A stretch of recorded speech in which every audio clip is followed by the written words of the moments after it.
Hey guys, welcome back to Ranger Survival and Fieldcraft. I'm Andrew, and what I have for you today are 10 basic improvisational food gathering tools and weapons that we can employ in a survival situation to attempt to go after game. These are things that I've learned through civilian as well as military survival courses, things that are easy for us to recreate given limited skill as well as limited equipment, so we can harvest materials off the landscape, combine some of the materials we have in our kit, and construct tools and weapons to go after game and provide ourselves with food.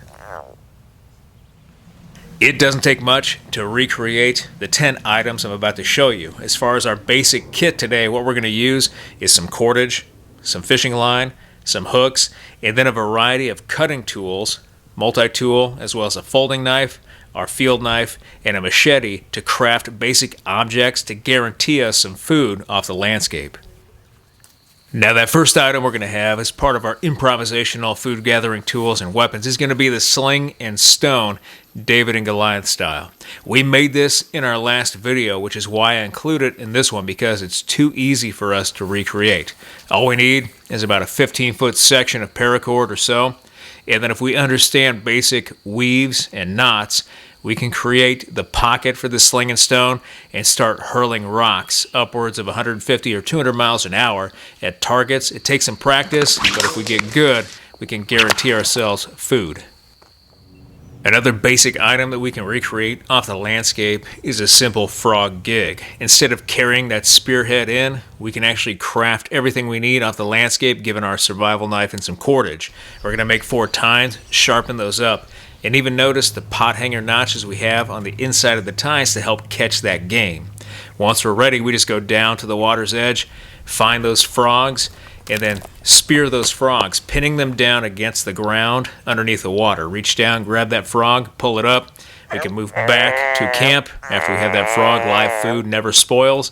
And then we have frog legs for dinner. Too easy. For that third improvisational technique, we're going to turn the opposite end of our frog gig spear into a cane pole. Cane pole fishing is very simple. We apply a little bit of line with a hook and some bait to one end of a stick, cast it out over water, and attempt to go after fish.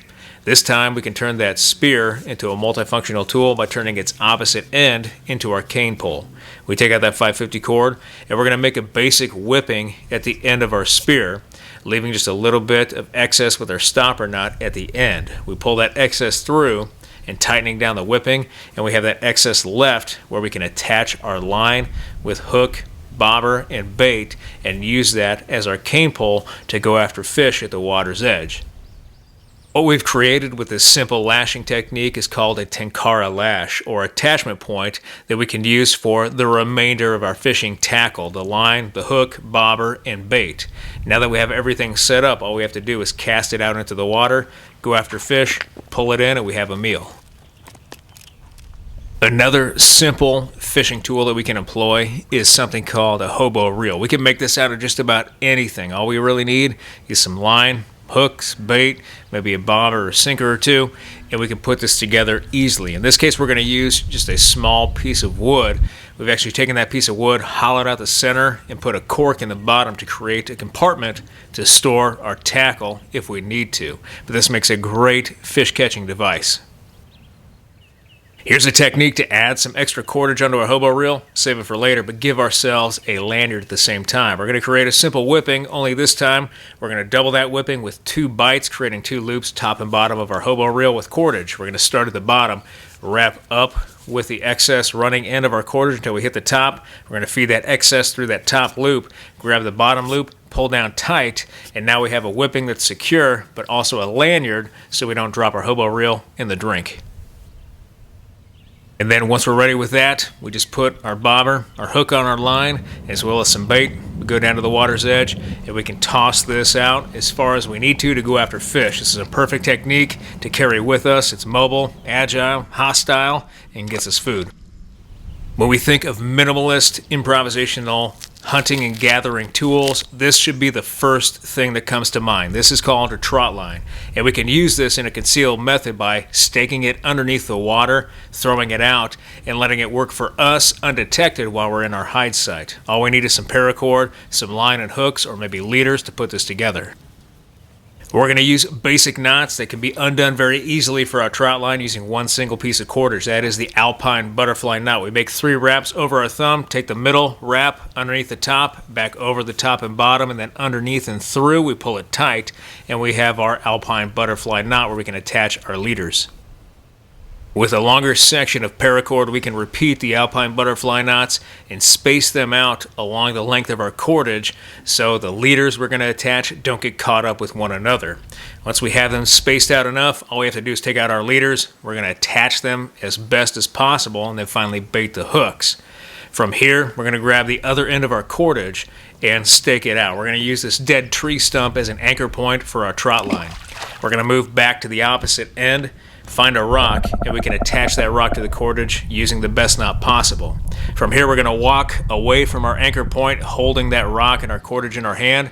Once it's taut, we're going to toss it out into the drink and have it work for us. This trout line works really, really well. It's a passive trap that is easy to put up and basic. For the 6th technique, it's going to be one of my favorites. It's taking a bungee cord and turning that bungee cord with some cordage, a Y stick, and maybe a little tape or some sort of improvisational pocket, and turning all of that into a slingshot. A slingshot is great. We can pick up rocks from the forest floor anytime we want and attempt to go after game. This is great for turtles on the water's edge as well as small game. This is very, very easy and basic for us to recreate and take food off the landscape. This next improvisational hunting tool is called a bola. It is nothing more than cordage tied together at one end with multiple strands and then weights added onto each individual strand. Those weights should be different so those weights separate in flight, creating a fan effect meant to trap or entangle an animal or stun it long enough for us to move up and dispatch it. This is very basic and easy for us to make with cordage and weights. We're going to use washers in this case. We're going to move over to our target area, construct a target, and then throw our bola to take down that target. This is a very effective technique if we can use it accurately. With nothing more than a cutting tool, we can harvest and create what is one of the most basic improvisational hunting tools out there, and that is just a basic simple club. The simple club is going to be more of a dispatch item, meaning it's a finisher item. We're going to go up and use that club to knock out and take out prey after we've trapped it with that bola or hit it with our slingshot. In this case, we're going to round off both ends, approximately an arm's length piece of hard wood, and we're ready to smash and bash. Basic club doubles as another improvisational hunting tool, and that is as a throw stick. We can take this piece of wood, throw it at game, kill it outright, or stun it long enough to get up, grab that game, and dispatch it right away for food. In survival, it doesn't get much more hardcore than a spear with our survival knife, a shaft, and some cordage. This spear is meant to get up close and personal with game that we've either entangled with our bola or a trap, or that we've stunned with our throw stick. We dispatch that game with the spear quickly, put it down so that way we can harvest that animal from the landscape, prepare it, preserve that food, and survive. A quick technique, if we don't want to use our survival knife, is the tip of our spear. It's too easy to take our knife and carve a spear point into the shaft of our spear. We can then take that spear, move down to a log of hard wood, and then friction fire harden the tip of that spear, similar to a fire plow, creating a hardened tip that we can then use to actually dispatch an animal and put it down.